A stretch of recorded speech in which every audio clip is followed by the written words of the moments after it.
Welcome to AEC Unscripted M&A Edition, your go-to podcast for unfiltered conversations and expert analysis. Brought to you by Stanbaugh Ness.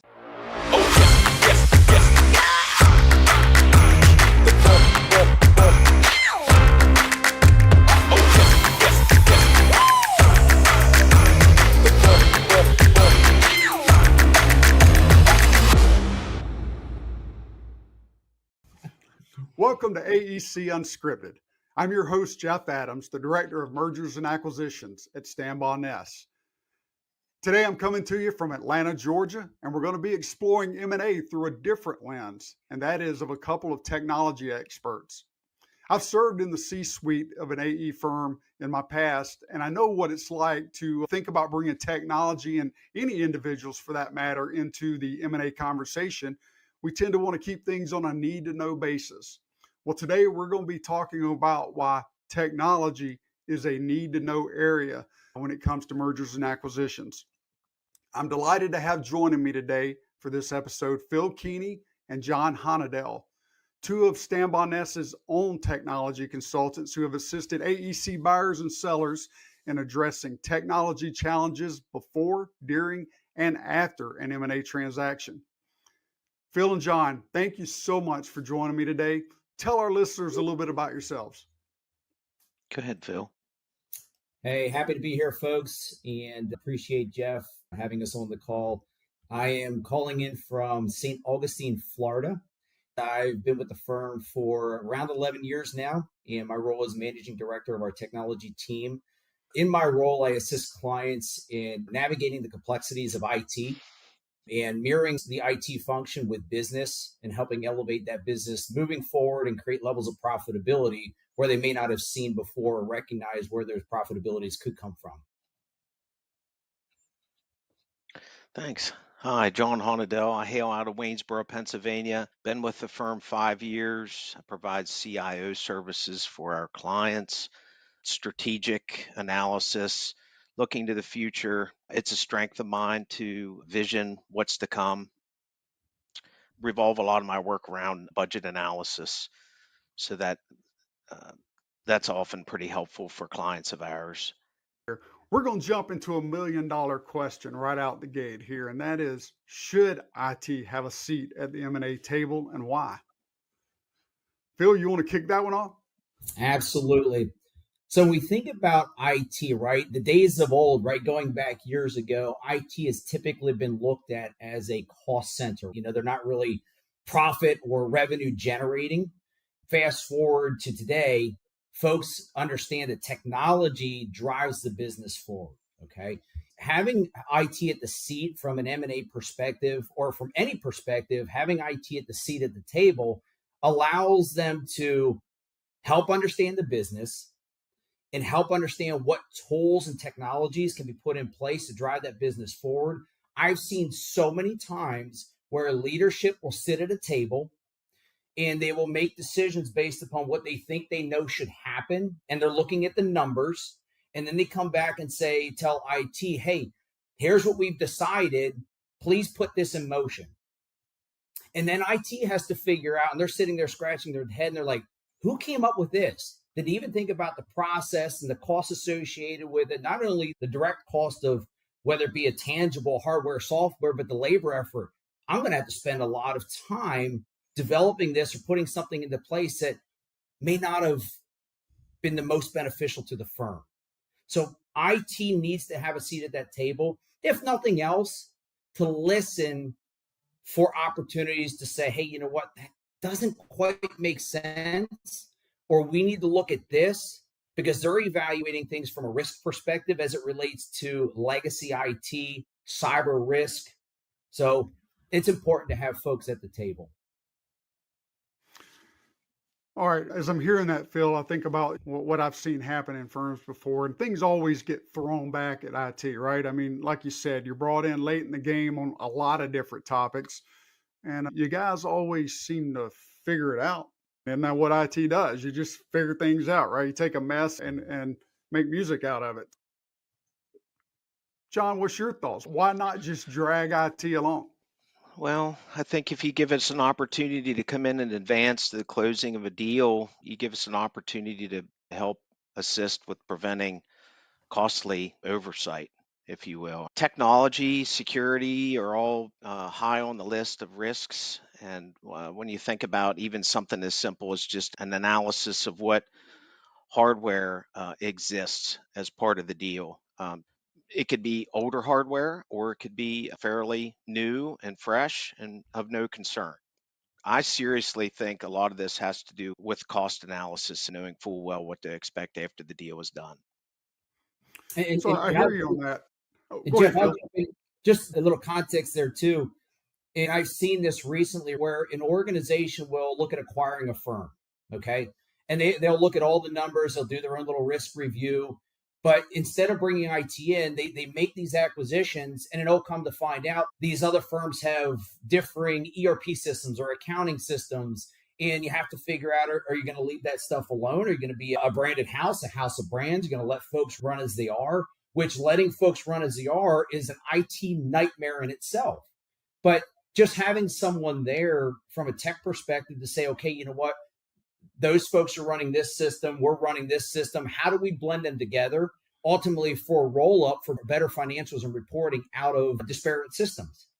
And to John's point, too, you look at software and hardware and legacy, depending upon the size of the firm and the magnitude of what that firm has deployed, those costs can be pretty astronomical, several $100,000 in additional expense. That could be a negotiating tool, right?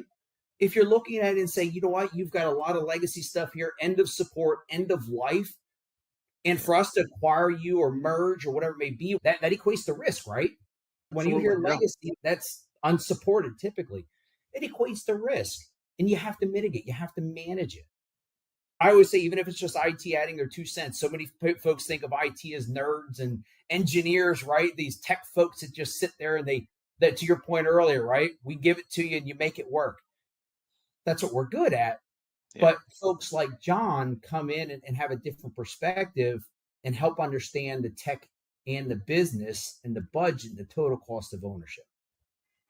Phil, you mentioned something there about the size. And obviously, when you're doing a big deal, if you're going through a big acquisition, I think the tendency is to think, let's get all hands on deck. Let's look at it from every angle, including IT. I think it's the smaller deals that buyers tend to take a little different approach. For IT example, I hear buyers all the time say, well, it's a small firm. I'm just going to pull them over into our system. We're going to do away with everything they've got, their systems, their servers, their computers. We're going to give them all new computers, put them on ours. And I think there's sometimes a tendency there to say, we'll just tell IT what to do on day one, what we need of them. What would you say to that? And I'll jump in here quick, and John certainly chime in, but those are typically easy. And I don't want to say easy, right? But I get that's the mindset for some of those firms, right? Hey, you know what?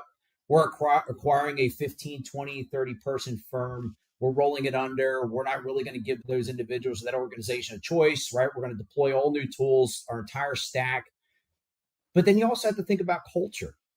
Those are things that we also think about from a tech perspective, that change management, right? When you start going in and just forcing folks to make that change of new tools, new way of doing things, new process, what about an exit, right? What if you have key folks from that organization exit the firm that have what we call keys to the kingdom in the tech world? They have the intimate knowledge of how things typically run. So it's taking into consideration all things, not just the tech part of it, not just the budgetary piece of it, but also the people behind it. Focusing on the culture is important as well. You have to get buy-in. I agree. So we're talking a lot from the buyer perspective. I guess while we're on that, obviously you guys are saying get IT in there sooner rather than later. At what point in the M&A process would you say IT should be brought in on the buy side? Yeah, I think we've already alluded to C-suite not really wanting to show cards early on. It's going to be confidential in nature as this unfolds. We get that. I think at some point when a confidentiality agreement is signed, we bring IT into the fold. whatever stage that is, Jeff, right? I mean, I know you carry it through multiple stages from beginning to end. IT needs to come in fairly early on. And again, in particular, if the agreement's signed, it's time to take a look, then bring us to the table. Let's get talking. If there's IT departments on both sides, be nice to introduce the two, knowing full well that they can't talk about it. Get buyer side IT going out and looking at seller side infrastructure to figure out what they're going to be bringing into the fold. Size aside, you may find that the seller has some pretty nice systems that you had to weigh out whether you're going to keep what you have as the buyer or you're going to pick up what the seller has. So it could be mutually beneficial in nature. And I think the earlier the better. That way you're going into the agreement with your eyes wide open. Okay, that makes sense to me. I mean, let's flip the script here from a seller viewpoint. The seller's in a position where they're being more responsive to what the buyer's asking and wanting to do. Is there any reason on the sell side to bring your IT team into the conversation earlier rather than later? Yeah. I think when you're being bought, there's a lot of anxiety associated with that. So I think about the people involved with it, right? And Phil mentioned change management. That's so huge. Letting that staff know what's going on in advance. They can also assist with the process to avoid any potential pitfalls if they're involved in the infancy of the process. In all fairness to the seller, too, they want to be reassured that things that carry over are going to be managed well. So it behooves them to know what's going on buyer side, what's going to look like, how can they support the process, right? Just from an IT staff perspective alone, I mean, bringing them into the fold early on and getting everybody talking, they could certainly pave the way for a smooth transition. Keep them in the dark and hit them with it towards the tail end of the process. Trust me, they're going to be shocked and they're probably not going to respond very well. All right. So, Phil, let me ask you this question. A buyer, when you're going in and assessing a target company from an IT perspective, what are some of the main areas that buyers should be assessing? What else should they be looking at? So the first thing that we do is we go in and we perform what we call a gap review or gap analysis. Okay. And you're looking at all things from everything that relates to security, the risk posture, okay? Cyber liability insurance, past claims that may have happened, what were the cause of those claims? And again, not that those claims hold a whole lot of weight, if you will, but it's okay. You want to learn from the mistakes and have they closed those gaps? For example, was a cloud server compromised at one point in time? What did they do to fix it? What was part of that compromise and what was the remediation that followed through? But you're evaluating the technology, right?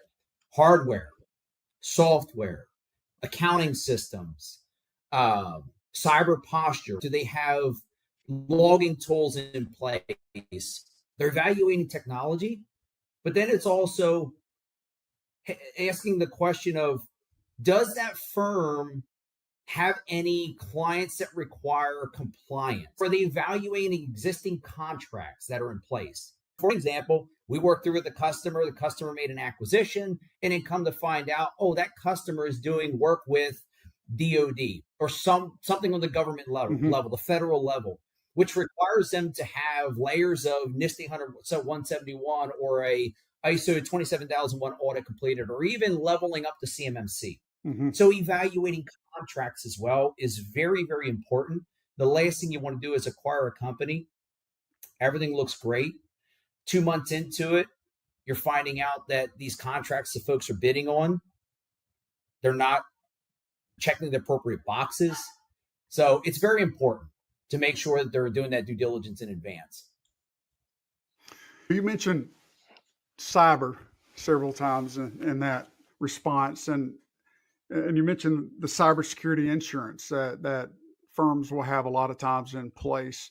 But talk a little bit about how, when a buyer is considering the cyber risk, how insurance alone is really not enough. What should they be looking at this time, and what's the buyer's responsibility from a cybersecurity risk standpoint? When I think about cyber risk, right, cyber liability insurance is only one facet, right? That's going to cover to a certain extent. And some folks, so let me back up a minute, right? Some folks just have professional liability insurance. making an assumption that professional liability insurance is going to cover a portion of, or maybe hopefully cover a portion of, in the event that there's a breach. No. Make sure that organizations have a cyber liability policy in place, and that's evaluated based upon their business needs.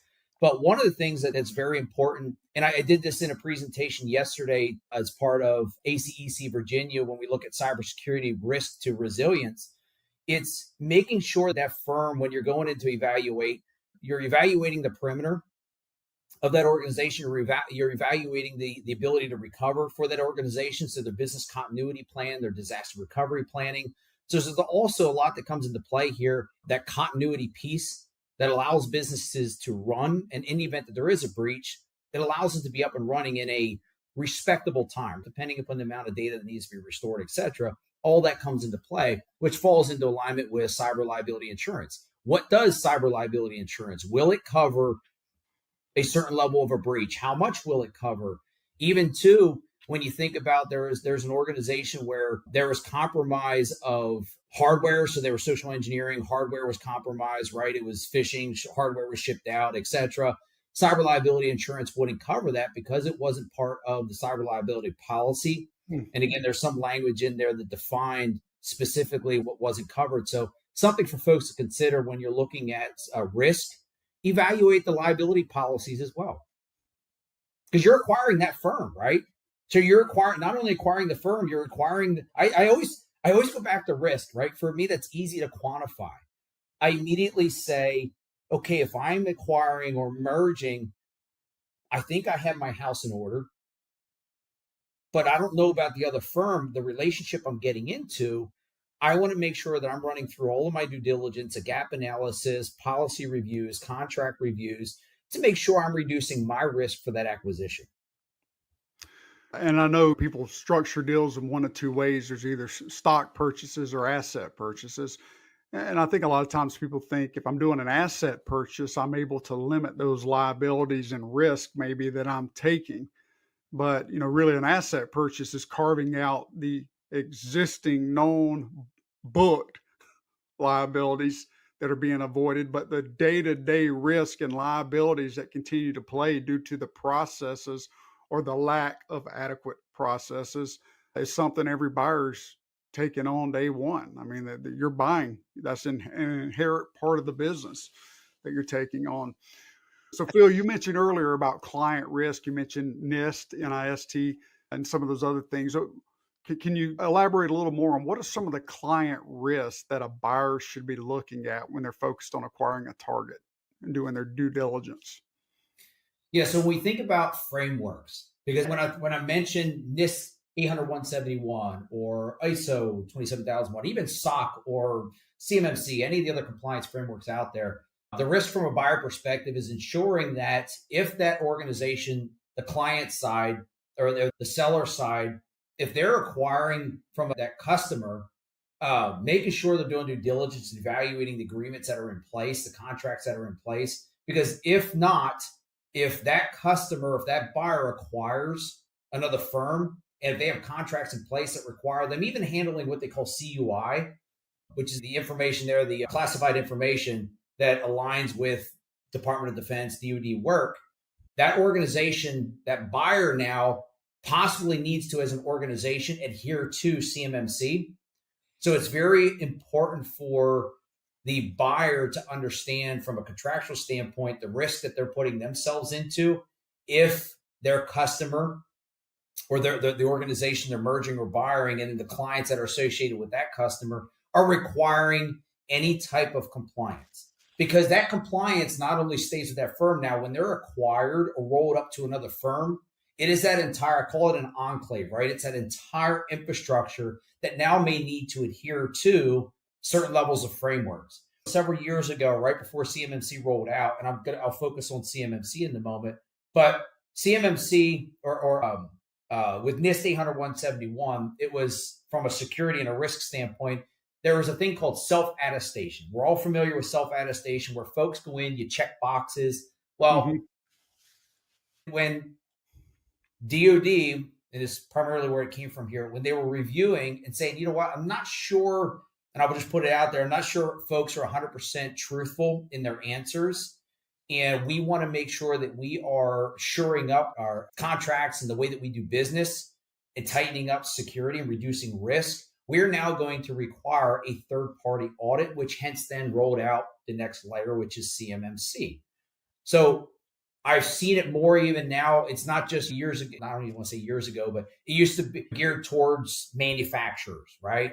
Doing some widgets, munitions, military, whatever it may be for the DoD. But now it's even to architectural and engineering firms. We're receiving in the past 2 years, we do maybe 8 to 9, sometimes a dozen assessments or audits a year where clients are coming to us in the architectural engineering space and saying, look, we're seeing a lot of our contracts state NIST 800-171. There's language in there about 800-171 or CUI, and they're starting to see these things. And now the wheels are turning and saying, hey, we need to really engage IT and have them an intricate part of these conversations. Because before, the contract folks, they're just signing hey, everybody wants revenue. So they're out there, they're signing contracts.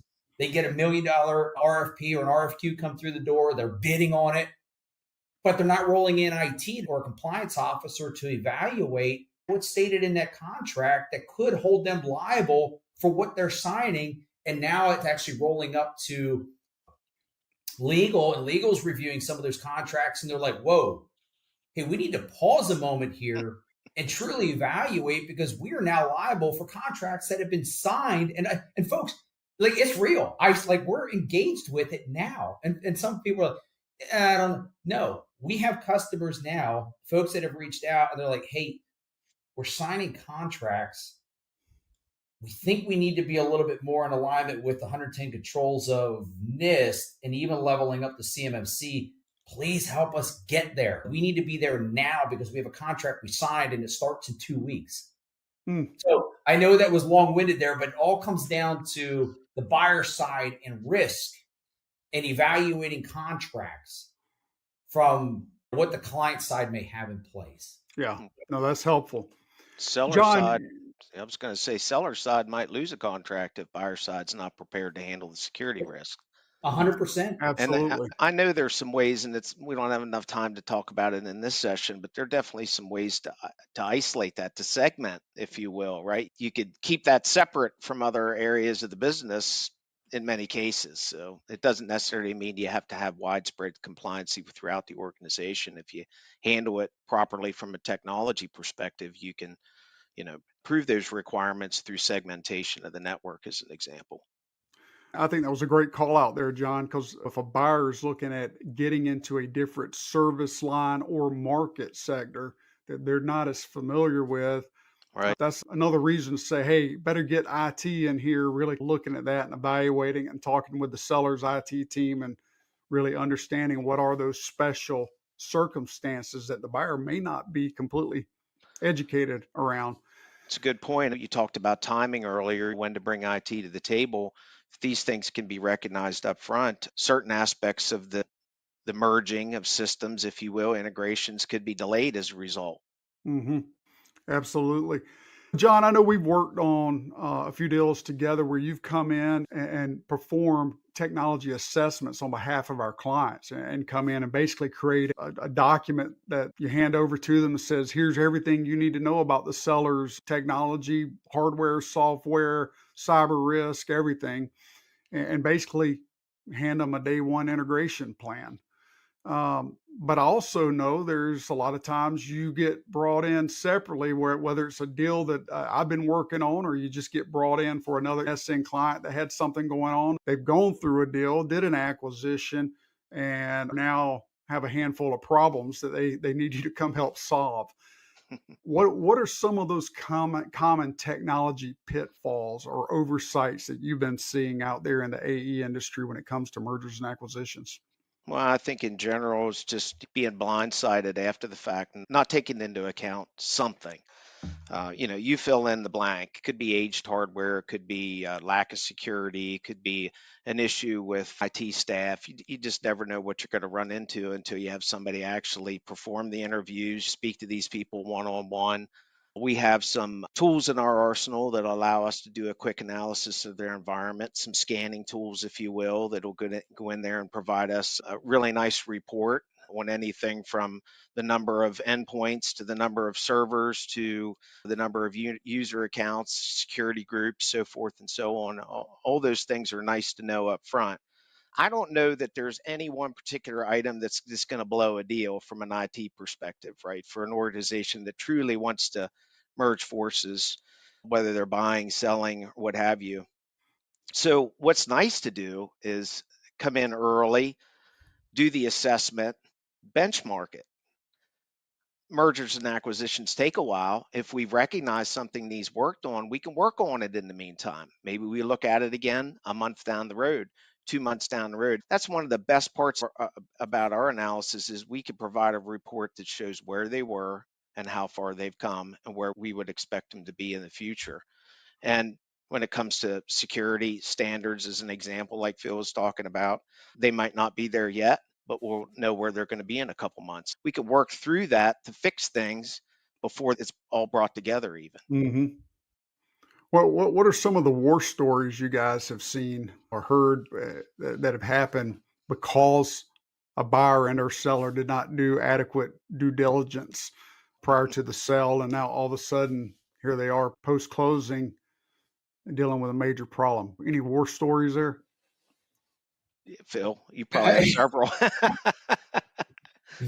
Two of the largest ones that I'll throw out there is accounting system integration is number one. Let's just say, for the sake of AE world, right? You get a vision, you get a vantage point, and then you're acquiring a client that may have QuickBooks running, or it may have BusinessWorks or something else. And the system's nice, right? More frequently than not, what we've seen too is some of those smaller firms, they don't have updated support for their ERP system. So let's just say a buyer's coming in, they're going to acquire a firm, and their accounting system is humming along, but it hasn't had paid support for the past 3 years. Trying to move that data and integrate it is typically a nightmare because you don't have versions you could jump up. Integration's never smooth, seamless. Your loss of data is another big factor in there. So the integration of accounting systems or ERP systems is huge. But even too, data sprawl. I know we had one of our guys that did a road show with Wayne Owens on our team and throughout Texas and Oklahoma City.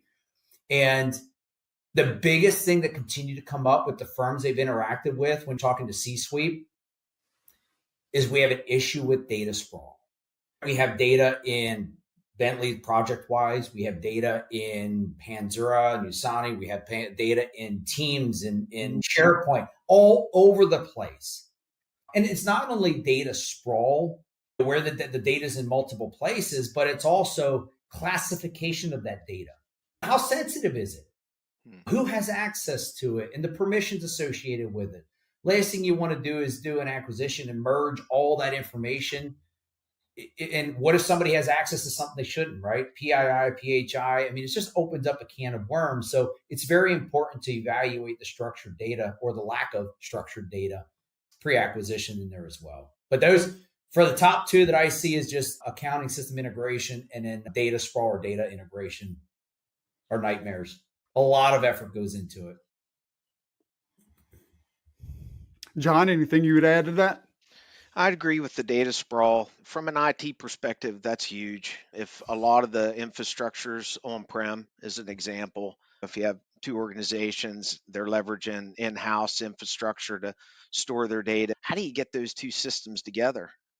Do you connect them through VPN, allow both sides to get access? You're going to have potentially multi-discipline organizations. Maybe there's a discipline on one side but not the other, and they're trying to cross that over, make that bridge. How do you do that from a data perspective comes to mind.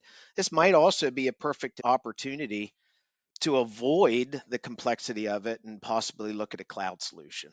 So you think about data consolidation. If it's on-prem, maybe some of it's out in the cloud, maybe some of it's in SharePoint. There's definitely services out there that provide some pretty excellent file storage, data storage structures in the cloud that, suit even the extreme needs like an engineer or an architect that's used to just going into the system and double clicking it and the file opening up in the native software.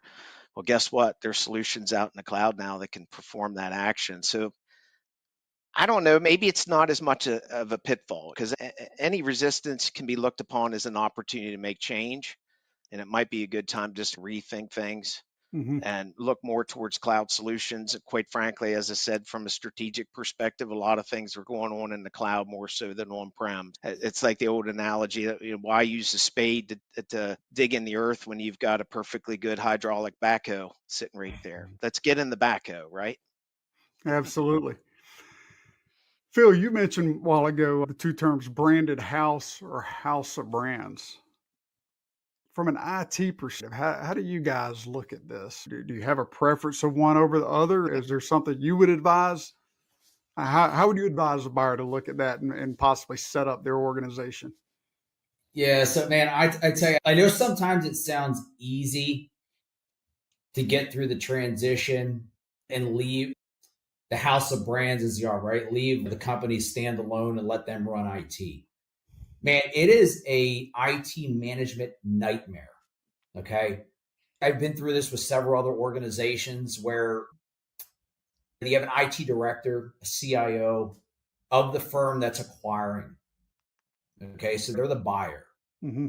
and they have process and standards across the board and they're dialed in and they acquire two, three, four smaller firms that may have outsourced IT or they may have a small IT shop in house. The processes aren't dialed in. They don't have reporting tools or metrics to be able to report on ticket history, efforts, utilization in certain areas, RTO and RPO, recovery time, recovery point objectives there for backup and recovery, and allowing those firms from a house of brands perspective to continue to run standalone. As an IT director or CIO, I'd be pulling my hair out because how do I manage that organization? How do I have them roll up? How do I push our standards in place? And again, it goes back to reducing risk. Okay.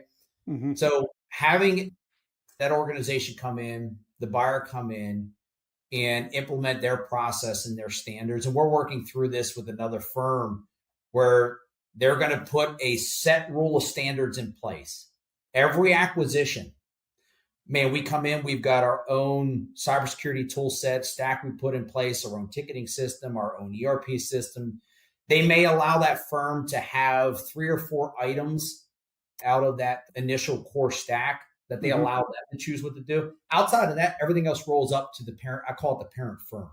And that's the best case scenario when you think about reducing risk, managing financials, managing profitability, managing life cycle, right? Asset life cycles, software life cycles, integration of systems. It's so much easier to manage going forward. And I tell folks, I'm like, hey, even when we look at Stanball Nest from a tech perspective, we try to put ourselves in the same position. Hey, if I was a firm that was coming in, and think about from a buyer perspective, right? Whether it's PE backed or not, folks want to look at operational efficiency. And if they're looking from a PE perspective, if it's a 3-year, 4-year, 5-year rollout, somebody else is going to come in and buy. If I were that PE firm coming in to make that, you know what, I'm going to acquire this branded house in 4 years. And man, like everything, processes in place, everybody's on the same systems. Man, we got refresh cycles, software life cycles in place, process and governance, data's in 1 or 2 locations, not disparate all over the place. For me, I'll pay more for that, right? My multiple is going to increase. And that's what we try to help clients go through. And I tell all of our folks who we interact with, I said, my job, John's job, our team's job from a tech perspective is to come in and make that company the best company it can be, whether it be profitability, process efficiency, IT efficiency. So at the end of the day, what's the end goal? To sell, whether that's a sale internally, the current owner, they sell off their shares, they create an ESOP or private equity. The goal is to make money so they can sail out and retire. Our goal is to make that dream come true where they can cash out with a good amount of money. Well, and that disparate systems approach you're talking about, there's a lot of hard work to unify that and get everyone on the same system. And there's value in that hard work, right? In the eye of the beholder later on. Yeah. And your Jeff, response is very similar to the way I would think about it, putting my former CFO hat on, that knowing I have consistent financial statements, consistent accounting processes that are in place. Same type thing. Without that, is how, yeah, I can create a template in Excel or something and force everybody to morph their financial reporting into this Excel file, but that's a very labor intensive, manual, unreliable process at the Yeah. end of the day. So even when I'm trying to compare all the different brands against each other, I don't even know if I'm comparing apples to apples for sure. and Yeah. Jeff, the thing you think about too is FTEs, your full-time employees that are part of that. The more disparate your systems, the more labor effort it takes to manage them. When you Wow. think about all these little things that we go through and we do our analysis, if I can reduce my head count from a tech perspective and put process automation tools in place that aren't going to, and I don't want to say this in a negative way, they're not going to take vacation. I'm not going to have to worry about people getting sick and PTO and all that kind of jazz and benefits. And if I can put a tool in place, it's the best of both worlds. And it allows that firm to become more profitable in the long run. We've seen it. We've done it with firms over and over. Yeah. I agree. It eliminates the chaos.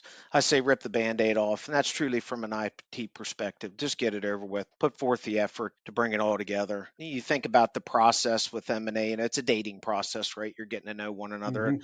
And I don't ever want to discount the relationship aspect of this. A lot of great leaders come together, like a lot of great organizations come together, and it's a great fit. I think you're going to find that the seller is going to be somewhat resistant to want to give up their brand. They're proud of that, right? Mhm. But when you think of, that's when they need to come down, take their business owner's hat off, if you will, and come down at the departmental level and talk to those in finance. And since this is about IT today, talk to the IT personnel to find out what it's going to take to keep things separate and what it would look like if it was brought together. Just one quick example was the migration from on-prem to cloud, as I referenced earlier.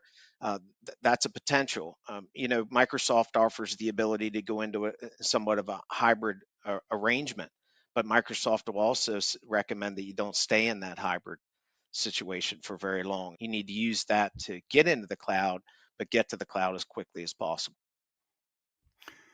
John, I'm going to throw another question your way. We mentioned earlier about how you and I have joined forces on some AE firm acquisitions where you've gone in and performed a technology assessment. But how about elaborating on that a little bit? How might someone like SN's technology group or another firm's technology group, how might they partner with an AE firm's internal technology team in preparing for an acquisition and planning for it and even helping with the integration? I I think it's a great solution to outsource the effort to get an assessment performed. One, it's a third party set of eyes taking a look. Hmm. It's not skewed in any way, seller or buyer side. If a third party comes in and looks at both sides, that you're going to get an impartial analysis at that point. I think more importantly, does your IT staff have the capability of doing it? Maybe they're technically able to handle it, but do they have the time? Oftentimes, IT departments are running lean and mean. You Um, guys aren't overstaffed. I thought IT was always overstaffed. No. Rarely, and that's a discussion I have frequently. An organization might take a lot of pride in keeping things cost effective. Again, running it lean and mean, but how effective is that for the long haul? Is it sustainable? So now we're taking staff potentially that are in house. Hmm. We're throwing the possibility of a merger at them. We're asking them to figure that out while they're trying to keep the wheels on the cart in place, just to keep systems up and running on a daily basis, which could be a lift on and of itself, especially if they're understaffed. And through that process of outsourcing to a professional organization that could come in and do the analysis, certainly the IT staff will be relieved of that burden to try to figure things out. We always approach it with our own work as meeting them wherever they need us to meet them at. So they may or may not have an IT department. There's all kinds of different ways of looking at this, but if they have an IT department, through that interview process, getting to know the staff, a lot of times through the process, actually things are solved. Phil probably laughed because I often say I work myself out of a job from a consulting perspective. If we're doing our job, I shouldn't have much to do in the long run, if that makes sense. Yeah, absolutely. Well, I've seen the work product that you've put out, and as a former CFO that was the C person responsible for IT at our firm, definitely see the value in it from the standpoint of, and you basically hand a document over that says, here's everything you need to know about this target firm that you're acquiring. And it's something that a buyer's internal IT team could take day one, know exactly what they need to do, when, what's the priorities, where are the major risks, and basically lays a roadmap out there on how to deal with it. It's a And playbook. to your point, IT generally doesn't have time to figure that out on their own. They've got their day jobs. They're taking care of the buyer's existing business. So I certainly see a great value in such a product. Hey, as we're closing out here, I want to throw a bone out to our potential sellers out there, because so much of this, when it comes to technology, a big part of this is really on the buyer and doing the due diligence on what they're acquiring. But from a technology perspective, what can a seller do to make themselves more marketable, or at least be better prepared to be acquired?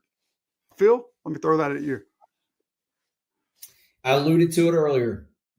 Process, right? Systems, reducing risk, security. If I were a seller, I would make sure that at the simplest level, hardware's try to keep the same platform. Software, you don't have a ton of software floating around out there that's only 25, 30% used. Evaluate your software stack and make sure that you're utilizing it and there aren't any frivolous spend, if you will, or software costs that aren't being fully utilized. Make sure you have a written system security plan, a business continuity, disaster recovery plan. If you have any compliance frameworks that you have to align with, make sure those are documented and you have a security system in place. And then make sure you have your recovery plan, your business continuity recovery plan vetted out. So all those things, and of course, dialing in and managing cost as well, right? There's a report out there that we use. The average organization, their total technology spend per individual through the course of the year is around $7,500 to $8,000 a year per employee should be a tech spend. So again, evaluating those things as well. They're good benchmarks or metrics to have in place. Focusing on process. I look at that anytime we come into an organization for onboarding. So John will know, and my team, my entire team, as soon as I say we have a customer now that we're in the process of onboarding, right? Onboard, the effective date starts January 1. And we're onboarding them. And the first thing my team asks me, it's like, do they have an RMM tool? Do they have a ticketing system? How are they managing certain processes? Do they have SaaS backup? Do they have cloud backup for virtual machines?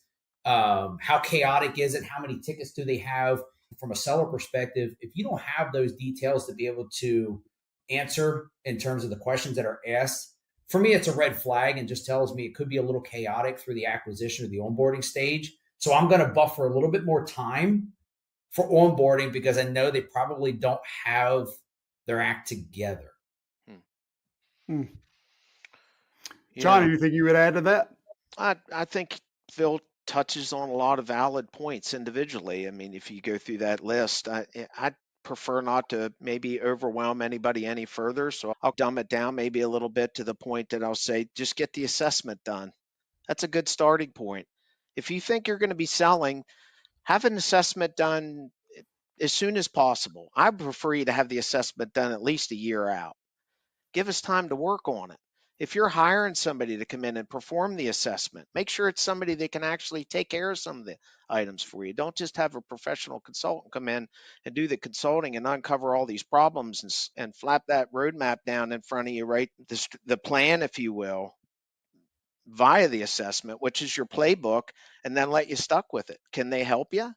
If they can help you, have them work on some of this stuff. And again, you're looking at it from here's where we were, here's where we are, where can we get to, and how quickly can we get there?